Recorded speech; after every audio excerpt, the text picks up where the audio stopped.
Bonjour à toutes et à tous.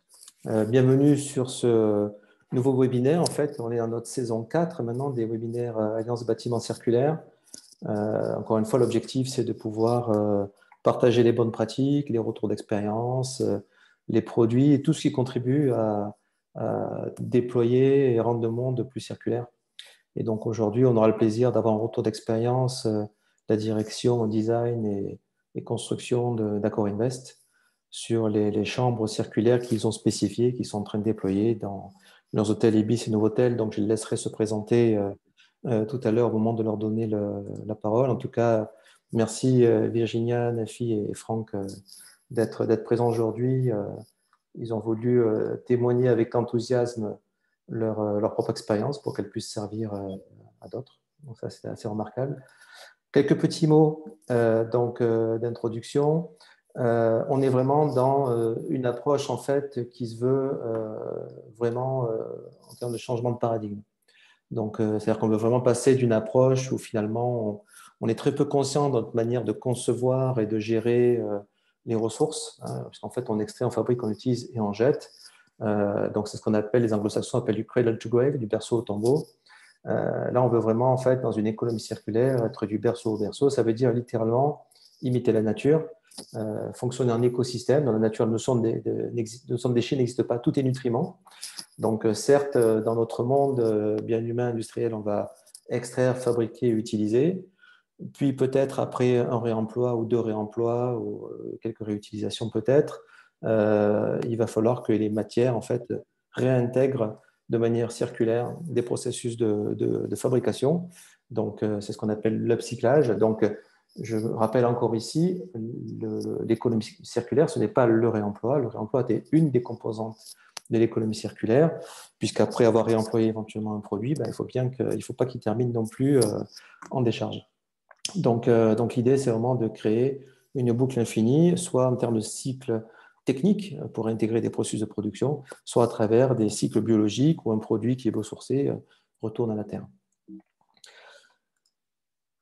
Pourquoi on fait ça? C'est parce qu'aujourd'hui, il y a une raréfaction plus ou moins consciente des ressources, en tout cas pour nous. En tout cas, elle existe, elle se produit de manière rampante et accélérée. Donc là, vous avez sous les yeux, par exemple, une table des métaux. Et ce qui est intéressant quand on regarde cette table-là, c'est que par exemple, l'Indium, qui est celui-ci, qui est utilisé pour fabriquer des écrans LCD et des panneaux photovoltaïques, on n'a que 19 années de réserve aujourd'hui recensées. Donc, ça veut dire qu'aujourd'hui, on essaie de remplacer des énergies dites non renouvelables par des énergies qui, en réalité, s'appuient sur des matériaux dont les composants sont encore moins durables en fait, que les énergies qu'on veut remplacer. Ça veut dire qu'il faut vraiment porter, d'une part, notre attention sur les choix des ingrédients qu'on utilise pour fabriquer des produits et d'autre part, sur la manière, s'ils sont indispensables, de les récupérer pour qu'ils ne soient pas perdus pour les générations futures et pour préserver notre mode de vie. Aujourd'hui, il faut savoir qu'il y a à peu près 35 à 40% du cuivre qui est complètement perdu pour les générations futures puisqu'il a été alliagé, hybridé, enfoui. Donc, il y a vraiment un besoin d'être conscient qu'il faut gérer ces ressources-là. C'est particulièrement vrai dans le bâtiment parce que le bâtiment, c'est un des principaux producteurs de déchets et de CO2. Or, on a en France à peu près un parc immobilier d'environ 1 milliard de mètres carrés. Donc, 50 millions de mètres carrés sont construits ou réhabilités tous les ans. Il se trouve qu'un bâtiment, c'est un métabolisme lent. Vous savez, quand on parle bâtiment, on dit oui, on récupérera les ressources dans 40, 50 ans. C'est faux. D'abord parce que cette durée de vie se réduit considérablement et aussi parce que 75% des composants d'un bâtiment sont remplacés, pour certains plusieurs fois pendant sa vie. Le mobilier, la décoration, les systèmes techniques, les cloisons, etc. Donc, on a des périodicités de remplacement significatives. Et selon même les secteurs dans lesquels on est, par exemple dans l'hôtellerie, nos amis d'Accor Invest en parlera, en fait, la périodicité de renouvellement d'une chambre, c'est de l'ordre de 6 ans. Donc en réalité, le bâtiment, ce n'est pas quelque chose de statique et de fixe. Ces ressources entrent et sortent, et certaines à des rythmes relativement rapides. Or, aujourd'hui, jusqu'à présent, et encore trop, on a un mode de construction qui est très linéaire. C'est-à-dire que la plupart du temps, on n'a pas trop la connaissance de ce qu'on met dans nos bâtiments. C'est vrai que c'est très difficile en fait, d'avoir accès à de l'information sur les constituants de mon bâtiment. Et puis derrière, en fin d'usage et pendant la vie du bâtiment, ben, on paye quelqu'un pour nous en débarrasser, un gestionnaire de déchets. J'aime bien prendre en fait la métaphore d'un véhicule. C'est comme si vous avez un véhicule et puis vous souhaitez en changer au bout de quelques années. Et c'est comme si vous payiez quelqu'un pour l'amener à la casse. Donc ça n'arrive pas ou ça n'arrive plus. Par contre, si j'entretiens bien mon véhicule, les ressources, la valeur argus du véhicule, en fait, pourra être négociée à l'occasion d'une vente à un tiers, lorsque je changerai de véhicule. Pourquoi c'est nécessaire de changer ce modèle-là? C'est parce que, comme je l'ai dit, en fait, le bâtiment, c'est un gros consommateur de matières premières, c'est 35% en France, un gros producteur de déchets, c'est 70% en volume des déchets en France, et c'est un gros émetteur de CO2, là, c'est 26% des émissions CO2, c'est les émissions directes, donc d'usage. Si on rajoute les émissions indirectes, qui est ce qu'on appelle l'empreinte de production, qui est nécessaire à la fabrication des produits, on monte en fait jusqu'à 33%. Donc, si on devient plus vertueux au niveau du bâtiment, on va avoir un impact significatif sur la planète en termes de préservation des ressources et en termes de santé. Donc, l'idée, c'est vraiment de boucler la boucle, c'est-à-dire de penser dès le départ le bâtiment comme une banque de matière, une banque de produits qu'il faut gérer comme on entretient notre véhicule et de faire en sorte que parce qu'on aurait des produits bien identifiés et de qualité qui sont de nature à donc, préserver la santé des personnes et en fin d'usage à être récupérés, peut-être pour être réemployés ou pas, mais certainement après un ou plusieurs réemplois ou autres, être upcyclés pour réintégrer des processus de production, en circuit fermé peut-être pour refabriquer, je ne sais pas, des moquettes à partir de moquettes, ou peut-être récupérer le nylon du moquette pour en faire un nylon qui sera utilisé pour faire un filet de pêche ou un collant pour dame. Il y a un nouveau métier pour ça qui est en train d'émerger qu'on appelle un resource manager. Comme on a un facility manager qui contribue à garantir la durabilité des équipements, on a un resource manager maintenant qui est la personne qui va gérer les ressources qui sont dans le bâtiment et qui arrivent en fin d'usage pour qu'elles soient upcyclées ou réemployées selon les besoins, avec un modèle économique qui doit être viable. Il n'y a pas d'économie circulaire s'il n'y a pas en fait un modèle économique rentable. On va faire quelques coûts de réemploi qui vont nous coûter de l'argent, mais ça ne sera pas résilient et donc au final, ne sera pas en fait un vrai changement de modèle économique et de paradigme. Mais si en fait on gère nos ressources en faisant, quand c'est possible, du réemploi, quand c'est possible, de l'upcyclage, on est capable de récupérer la valeur économique résiduelle des produits comme véhicule, comme votre véhicule avait une valeur Argus. Et ça, c'est vraiment important parce que du coup, cette valeur-là, on verra, elle peut avoir plein d'usages intéressants. Les usages intéressants, c'est que d'une part, en fait, c'est une source d'économie ou de revenus. Donc, du coup, peut-être qu'on peut réintégrer cette économie ou ce revenu pour améliorer encore la qualité des bâtiments, de l'environnement, au niveau des choix des produits, etc. Ça permet même, en fait, on est en train de mener des travaux pour voir comment ça peut contribuer quand on a fait des choix de produits avec un fort potentiel de valeur économique résiduelle, comment ça peut éventuellement augmenter la valeur vénale de notre parc immobilier.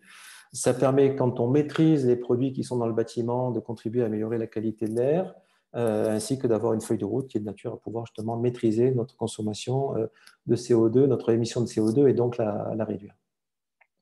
C'est quelque chose maintenant qui est en place. En France, on a plus de 450 000 m² de bâtiments circulaires qui utilisent en fait ce qu'on va vous présenter aujourd'hui. Ben là, vous avez l'exemple des hôtels avec Accor Invest, mais on a aussi des sièges sociaux avec celui de Vinci, des parcs d'activités avec celui de la compagnie de Salzbourg, des bailleurs, des foncières et puis des promoteurs et des utilisateurs comme Deloitte avec son université qui est construite par Nexity, par exemple. Donc, c'est une réalité, on n'est pas au niveau du concept. Le concept, par contre, c'est le principe de penser un bâtiment comme une banque de matériaux.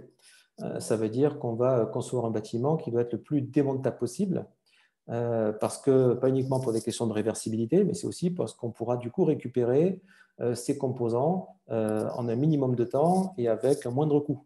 Donc, vous voyez que dès le départ, on pense le modèle économique en facilitant, par exemple, la dépose des composants devenus usagés, mais également en caractérisant ces composants, en les caractérisant par ce qu'on appelle les passeports circulaires. Donc, c'est un concept que Psychlia a inventé il y a maintenant 8 ans à l'occasion d'un projet européen Quand j'ai dirigé PMA France, en fait, au niveau d'un projet européen qui s'appelle BAM, Building as a Material Bank, cette caractérisation des produits permet justement de pouvoir savoir ce qui constitue notre bâtiment et de pouvoir, à partir du moment de la data, faire jouer des algorithmes et même de l'intelligence artificielle pour faciliter la valorisation des produits usagés arrivés en fin d'usage. Et dans notre passeport circulaire, on verra qu'on peut avoir sa composition, sa non-toxicité, ses prochaines vies, ses empreintes énergétiques, carbone, etc. Évidemment, il ne suffit pas de caractériser un produit. Si c'est un mauvais produit, ce n'est pas très intéressant. Donc, on va plutôt privilégier des produits certifiés Cradle to Cradle parce qu'ils sont conçus pour être sains et circulaires. Cradle to Cradle, c'est la norme internationale des produits en économie circulaire, ou des produits équivalents qui ne sont pas certifiés, mais qui sont capables de montrer qu'ils ont des systèmes de reprise, qui sont sains au niveau de leur composition, que leur processus de production a un impact neutre, voire positif, en fait, sur le social, sur l'eau, sur le carbone. Donc, on est vraiment en train de mettre de l'information et donc de la conscience dans le choix des produits et des bâtiments que l'on construit désormais. Alors là, vous avez un zoom en fait de passeport circulaire. Si ça vous intéresse, vous pouvez aller voir directement sur le portail upcycla.cloud. Vous pouvez vous créer un compte en ligne. Et il y a donc des centaines de fabricants qui ont entré leur passeport circulaire. Ils reçoivent des comptes gratuits, ces fabricants, et ils peuvent donc déclarer autant de passeports circulaires qu'ils le souhaitent. Et donc, on met à leur disposition une nomenclature universelle pour décrire leur composition.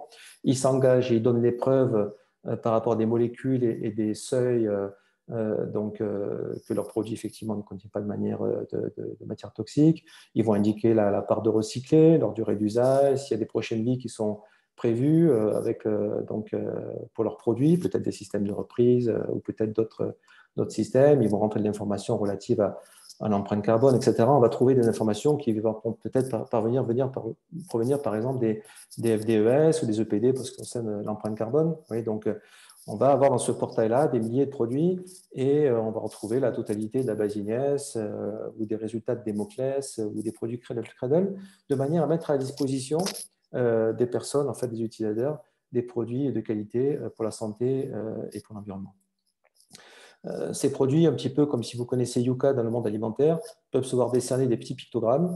Donc ça, c'est juste une vérification que Psycléa a fait, puisqu'évidemment, ces passeports qui sont rentrés avant d'être publiés sont vérifiés quant à leur complétude et également peuvent être notés en matière de degré de circularité, degré de non-toxicité, énergie carbone, eau sociale, selon les éléments qui sont précisés ici. Et si un produit affirmé je ne sais pas, une composition, une non-toxicité et qu'il apporte la preuve, donc il nous transmet la preuve en privé de ce qu'il annonce, à ce moment-là, il aura un petit pictogramme coloré. Si par contre, en fait, sa preuve est autodéclarative, si la preuve est vérifiée par un tiers, c'est coloré. Si c'est autodéclaratif, c'est noir et blanc. Et s'il n'a pas de preuve ou il est en dessous de seuils minimaux, à ce moment-là, il n'a pas de petit pictogramme. Donc ça, c'est utile parce que ça permet, on en parlera peut-être pour les services achats, de faire des choix conscients en matière de produits. Voilà. L'objectif de tout ça, c'est quoi? C'est de faire en sorte justement de pouvoir organiser la gestion, le resource management, la gestion des ressources.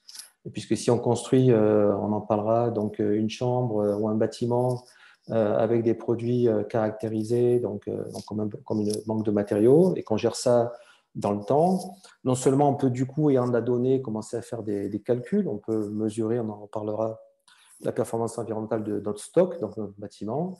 On peut également, du coup, en fin d'usage, notre ressource manager peut très bien, en exploitant cette information, sachant par exemple qu'on va rénover un bâtiment ou des chambres à telle date, commencer donc à répondre à des besoins qui ont été en fait recensés, caractérisés au niveau par exemple d'une plateforme comme MyPsycléa, qui leur permettra de dire qu'il y a peut-être un produit qui est en fin d'usage en fait dans un hôtel Ibis qui peut éventuellement intéresser donc un produit chez Novotel, peut-être une tête de lit, on ne sait pas. Donc c'est important que des groupes en fait puissent effectivement, par exemple, donner des comptes pour que des gens en interne puissent déclarer leurs besoins en matière de produits à réemployer ou de matières premières secondaires s'il s'agit de fabricants. Bon, là, c'est l'autre boucle, en fait, hein. C'est le fabricant qui peut dire, je veux récupérer, en fait, le nylon de ma moquette, je veux récupérer du plâtre, etc. Donc, ces besoins qui proviennent de l'interne, qui proviennent des fabricants, permettent soit de permettre du réemploi, soit de permettre, en fait, de l'upcyclage pour fabriquer des produits. Ou alors, on peut aussi travailler en boucle ouverte avec des associations, des places de marché, si on n'a pas réussi, en fait, à les placer ici, pour pouvoir les publier, de manière à ce qu'elles trouvent éventuellement preneur. Voilà, c'était pour vous donner un espèce de contexte global de quelle économie circulaire on parle, hein. Moi, je suis Eric Alodi, je suis depuis 14 ans dans ce métier-là. On est un pure player de l'économie circulaire. On a introduit le Cradle to Cradle en France en 2007. Et ce qu'on voulait, c'est à travers ces webinaires partager ça. Et là, je suis heureux de donner la parole à Virginia, Nafi et Franck, qui font partie de la direction design et construction au niveau corporate chez Accor Invest. Donc, je vais leur donner la parole. Donc, à vous de prendre le micro et puis de partager votre présentation. Et ensuite, on prendra des questions. Franck, je crois que c'est... Je crois que c'est bon. J'ai appuyé sur le bon. bon bouton. On t'entend bien. Parfait.